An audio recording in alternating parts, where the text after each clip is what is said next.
नमस्कार, मी किरण आणि आपण पाहताय Mumbai reporter news. Mumbai reporter news मध्ये आपलं सर्वांचं स्वागत. पाहुयात बातमी सविस्तरपणे. गंगाखेड विधानसभा निवडणुकीच्या पार्श्वभूमीवर प्रचार दौऱ्याच्या अनुषंगाने आज मौजे, पेंठ, शिवणी येथे आयोजित जाहीर सभेत उपस्थित राहून सर्वांशी ग्रामस्थांशी मनमोकळा संवाद साधला. आपल्या सर्वांचे प्रेम, विश्वासासाठी पाठिंब्याच्या बळावर मतदारसंघात मोठ्या प्रमाणात विकास कामे केली आहेत.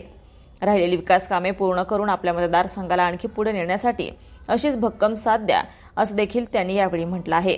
आपला माणूस म्हणून आपण सर्वांनी सदैव भरभरून प्रेम दिले आणि ही आपुलकी आणि जिव्हाळ्याचं नातं कायम ठेवण्यासाठी ऑटो रिक्षा या चिन्हासमोरील बटन दाबून पुन्हा एकदा आपली सेवा करण्याची संधी द्या, असं आवाहन त्यांनी यावेळी केलंय. प्रचार दौऱ्यात कितीही व्यस्त असलो तरी सर्वसामान्य जनता, युवक, युवती, ज्येष्ठ नागरिक, माझी जनता हीच माझी ताकद आहे आणि कायम राहील, असं सुद्धा त्यांनी यावेळी म्हटलंय. यावेळी राष्ट्रीय समाज पक्ष मित्रमंडळासह महायुतीचे प्रमुख पदाधिकारी, कार्यकर्ते मोठ्या संख्येने उपस्थित होते. Arvind Bansode, Mumbai reporter news, Mumbai. सरकार, एक गोष्ट लक्षात घ्या, मराठ्यांशी गनिमी कावा करण्याचा प्रयत्न करू नका, कारण मराठ्यांच्या रक्तातच गनिमी कावा आहे.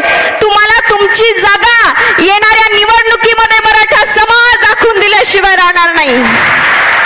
म्हणून बांधवांनो, आता खरी गरज आहे तुम्ही तुमचे पक्ष, तुमचे नेते, तुमचे प्रेरणास्थान चुलीत घाला. ते ताज्या घडामोडींसाठी आणि ताज्या बातम्यांसाठी आजच आमच्या मुंबई रिपोर्टर न्यूज चॅनलला लाईक करा, सबस्क्राईब करा आणि बेल आयकॉन प्रेस करा आणि पाहत रहा मुंबई रिपोर्टर न्यूज.